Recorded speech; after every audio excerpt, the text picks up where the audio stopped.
हमारे इस चैनल मैथिली गंगा को लाल बटन दबाकर सब्सक्राइब करें व घंटी के निशान का बटन दबाएं ताकि सभी नए वीडियो आप तक तुरंत पहुंचे बिल्कुल मुफ्त।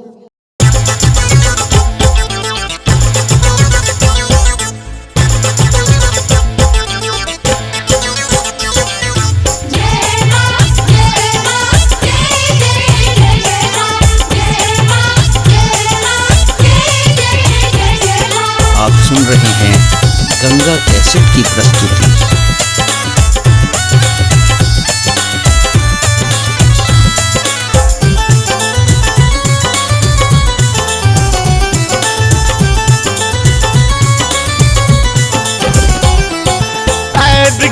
दुर्गा पूजा आसीन महीनावा चम चम चमके मैया के भवनवा गे।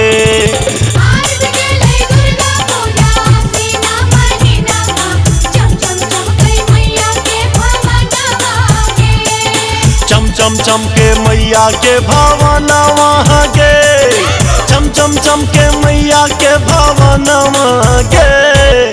फूल लई है तोर अरहुल के मलिनिया पूजब मैया रानी के चरणवा गे।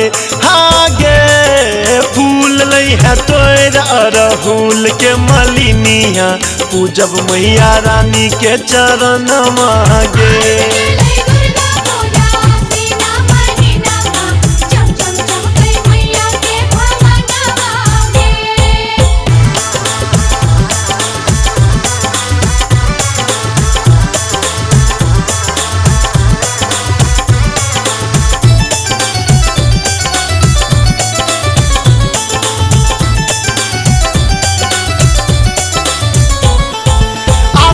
में भीड़ भरल मैया के अंगनामा,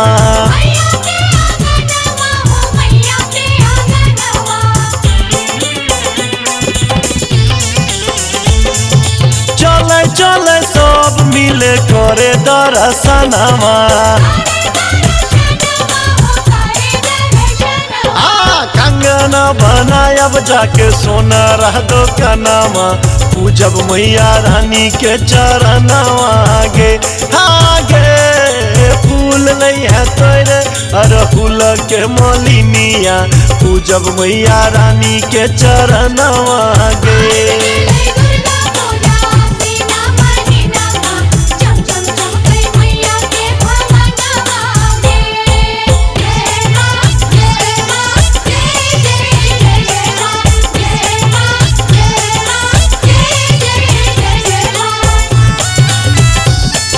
आप सुन रहे हैं गंगा कैसेट की प्रस्तुति।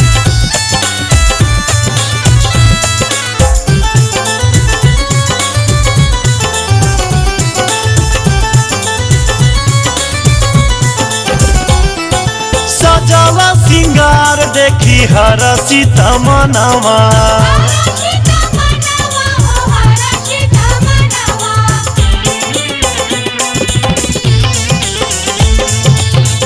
हाथ जोड़ करे माई के बंदनमा।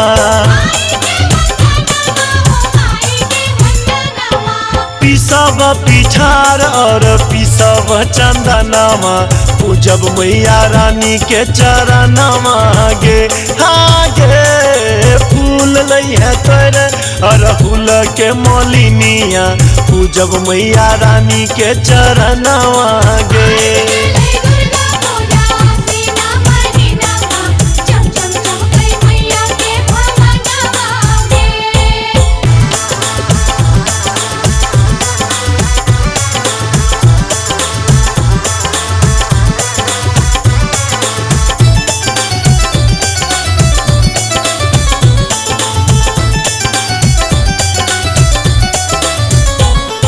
लाले रंग चुनरिया लाले रंग साड़ी,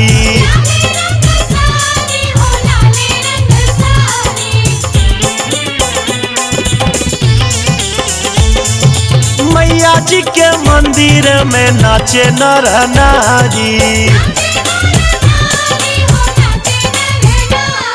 सगरो पंडाल बाजे माधव के भजनवा पूजब मैया रानी के चरणवा गे। हाँ गे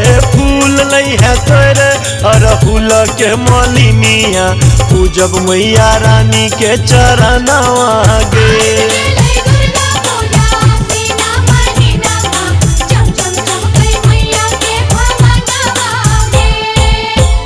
गेले दुर्गा पूजा आसीन महीनावा चम चम चम के मैया के भवनवा गे।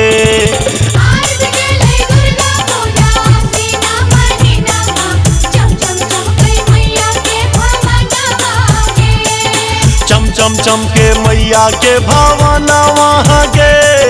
चम चम चम के मैया के भवनवा गे। फूल लई है तोर अरहुल के मलिनिया पूजब मैया रानी के चरणवा गे। हाँ गे फूल लई है तोर अरहुल के मलिनिया पूजब मैया रानी के चरणवा गे।